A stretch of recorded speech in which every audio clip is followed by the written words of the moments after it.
Hey everybody, how's it going? I haven't done one of these videos in a while, but it is brutally cold outside, so riding has kind of tapered off for the moment. Although I do plan to go tomorrow. We'll see. I'll be checking the weather here in a little bit, see how cold in the morning and where it's going to get to by the time I probably have to leave to go get my daughter from school. So I still have to pick her up from school. That's one issue with choicing in, which is a whole nother topic. But you know, that is an issue when you choice into a school, is dropping your kid off, picking them up. And it becomes a hassle sometimes, especially when you're a small business owner and you just have to close, go get the kid, drop her off at home, or take her to karate because she does karate, which is luckily in my building. And then I come back here for an hour and then take her home, and then either stay home depending on how the day is going, or come back and do more work. But luckily I live close, but it is what it is. Today we're going to talk about supporting your local dealer. Your local store. It doesn't have to be a dealer, it doesn't have to be power sports or anything like that, or an automotive dealer, but your local store.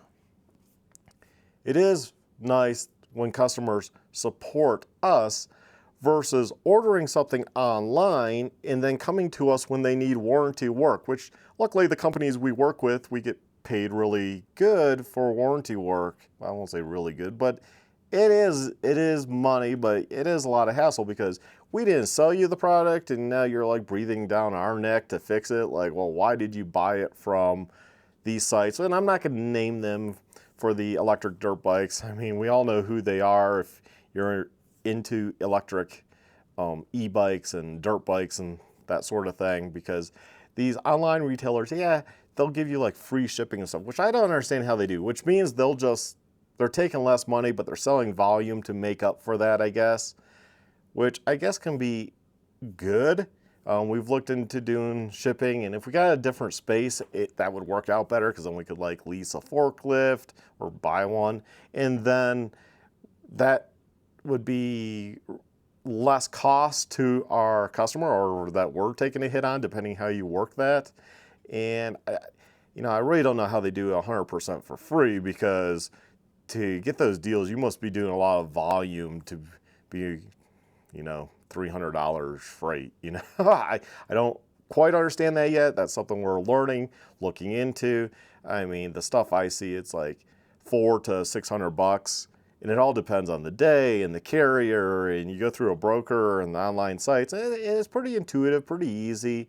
The most confusing thing is like the classification that you have to give something, which luckily things are shipped to us and they have a classification already, so we can just use that and put that on there, and I guess we're good. I don't know. No one's said anything yet. So, kind of wing it with some of this stuff as you learn, but, yeah, we're getting into doing some freight for the bikes, but it is a hassle because this space ain't really set up for that.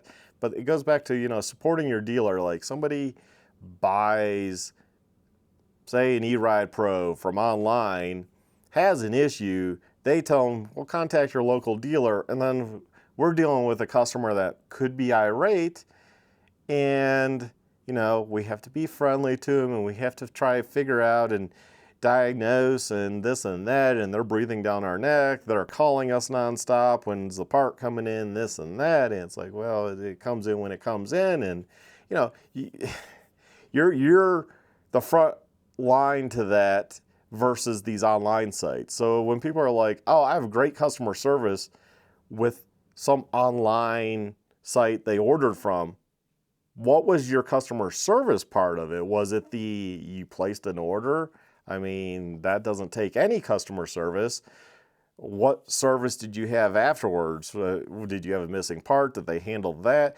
Did you have a warranty where you had to go elsewhere and somebody else, another business, a dealership with a physical location that you can go to buy the bike, which you probably should have went to first, because when you come in, we can work deals. We can be like, hey, you want a helmet? We can give you one at cost, because we sell, example, Troy Lee helmets, and I can look that up, and because you bought this bike from us, I'll give you that $600 helmet at cost, and here you go. Here's the cost. And bada boom, bada bing, you're getting real stuff. You know, you're getting other products and working a deal, and possibly a lot of people will say, well, I save tax money by buying it online. I don't know, a lot of times if you come in and haggle at a store, you can save a little money. I'm just saying. I mean, you got to learn to haggle. You got to learn to go in and be like, hey, I like that. That's $43.99. What can you do today?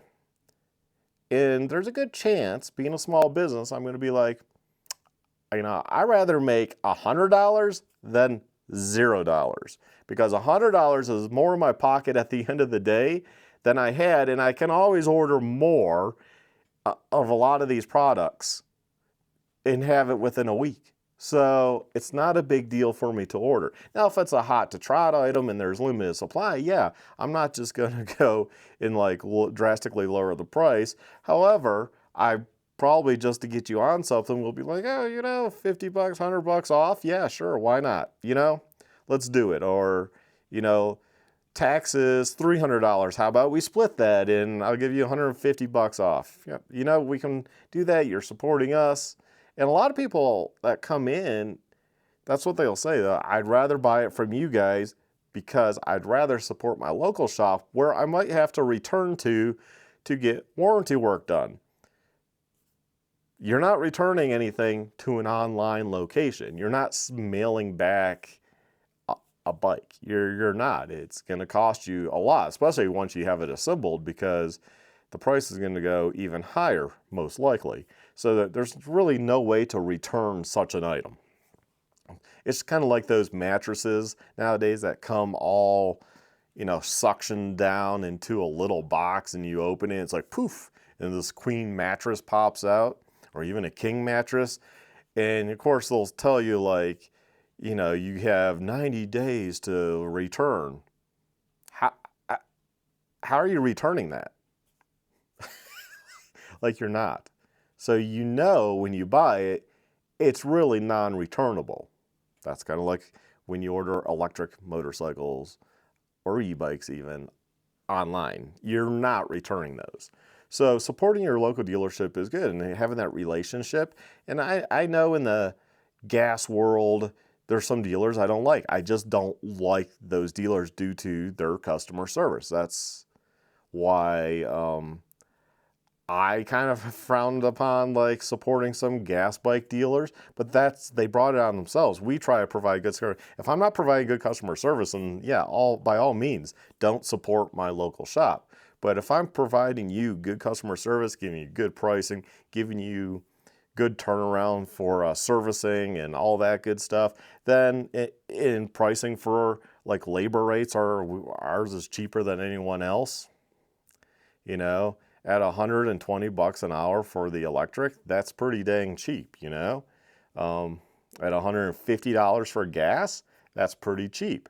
So, you know, so if I'm providing you good service at a better than everyone else price, then yes, you should probably support that type of shop. Now, if I'm going to a place, I'll take my personal experience, I'm going to a place and they're charging me more than everyone else. They're not providing me customer service. It's just the attitude when you walk in the door and all that. Then yeah, why would you support that shop? And that's when new shops need to open, but due to how businesses are run and started and all that, it takes a lot of money, especially power sports. If we get into that arena, is very expensive to get into, because the power sports industry is controlled in they block people from just becoming other power sport dealers, kind of like automotive dealers block other automotive dealers from starting up. It's not like the old days where, hey, you want to sell cars, you approach like Chevy, Ford, or whoever, and you say, hey, I bought this property here, I'm going to do servicings, and I can have this many cars, here's some pictures, and they say, hey, yeah, we'd love you to sell vehicles. Yeah, we don't have anyone in that area, and they let you do it. Nowadays, you know, they're going to want you'd probably be worth X amount of money, have a huge location, all this stuff, unless you're in like a small town where it makes sense that it's going to be smaller, because you still see some small dealerships in very rural areas, right? Where maybe if they're selling 20 cars a year, that of new cars, that's probably a really good year because it's very small. And you occasionally do find those in the United States still, but very rarely is it like that anymore. Most people will drive an hour away, 2 hours away to go to a mega dealer where there's a huge inventory and buy their vehicle versus supporting their little shop, which they probably should in that case if you live in a rural area, because that's probably where you're going for warranty work and you want to have that relationship. It does feel awkward, me as a customer, when I'm like, hey, I didn't buy my vehicle here, but here's my vehicle. And I always feel like you're treated differently when that occurs, You're going to be treated a lot better. And I think that's just human nature. You say, hey, I bought this bike from A&M Moto Toys, and I bought it from you guys 6 months ago. And human nature, we are probably subconsciously treating you better because you bought the bike from us. I think that's just human nature. Although we try to provide the same service to everyone, I don't think that's in, the realm of human nature to necessarily not say, well, wait, you bought that from X website. Yeah, it's not our priority to work on it, to get it going, because we have customers we're dealing with. And I've actually been told that by power sports dealers before back in Michigan, like, if you bought the bike from us, we're going to get you to the front of the line. If you didn't buy the bike from us, well, you're going to wait in line because you're not our priority. Now, you would think that would be reversed, but that's what I was told, where you do kind of want to still treat those people good. But again, it goes back to the human nature thing, right? I'm going to take care of those who take care of me, and I'm going to go above and beyond. And it might even be like, hey, have a jersey, have a t-shirt, or, oh, hey, your dog likes this treat or whatever, here, have a dog treat. Hey, sorry it took an extra week to, get your bike serviced or get your order here. In fact, we just had to do that with somebody because, LA fires and the Martin Luther King Day and all that. It's like, when you come in, pick a jersey, and you can have a jersey, and he was like, oh, cool, but that's just what we do as a small shop. It's not even something where I have to have the customer ask me. It's where I'm just like, here, have this. And in fact, when he comes in, I'll probably be like, you want a hat, you want gloves, it's such little stuff I'm not going to worry about. And that's how you get treated a little bit better, by supporting your dealer. He supported us by buying a bike from us. He could order one elsewhere. We gave him a sweet deal because right now we're paying tax on our electric dirt bikes. So basically, that's like $300 off right there, right? So, that's just something we're doing, is we're covering the sales tax, and that's something we can do because it doesn't go against agreed upon pricing, which is called MAP. It doesn't go, we can also, in the past, we've done things like, you can have up to a $300 helmet. And we have people like, I have them come around the desk and we look at Troy Lee's site and, hey, I can get this out with that. It's a little complicated and it's kind of intrusive because they have to see, or I tell them, like, give me 5 to look on the website, and then I'll go and see, what sizes for those colors, those graphics, and place the order. Now, we've done that in the past. Other dealers have done free helmets too in the past, and it's always some, the Chinese knockoff crappy helmet. And that's where we're a little different. We actually are set up with big players like Troy Lee Designs, Fox Racing. We can get a bunch of stuff. We can order it. So I tell people, if you know your sizes and stuff, come in and tell me, hey, I want this carbon fiber helmet. I've had a few people buy carbon fiber helmet. What can you do? And I'm like, here's the price. I'll look it up. Here's the price I'll give you. I make a little. They save some versus going anywhere else, and we're all happy. I just made it $100, like at the start of this video, that I didn't have at the end of the day, which, I guess I learned that from my father-in-law running his storage and specialty fuel business By that, it was propane, coal, race fuel, diesel, off-road diesel, and kerosene. So I ran that business, and as he told me, like, at the end of the day, somebody pulls out, say propane's $20 to fill up a 20-pound tank.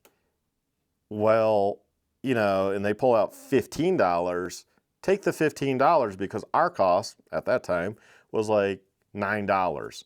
So we still made money. You still satisfied a customer, and everyone's happy. It's more money than you had at the end of the day, isn't it? So that's kind of one of those things. I mean, if it's a real popular product, it's kind of hard to do that with. But if it's something that, we can get more of within a week, yeah, come on in, man. Let's haggle. I'm trying to teach you all how to haggle and support your local dealership. Honestly, that's what this video is. Learn to haggle. You will probably get told no a lot. I once had to prove it to my wife. At the time, she was just my girlfriend. We went into the store, huge store. It's like Walmart, but it's called Meijer's, and it's in Michigan. And we went in, we're looking around, and we both kind of like this little animal called a dagoo. These two little dagoos in the cage and stuff.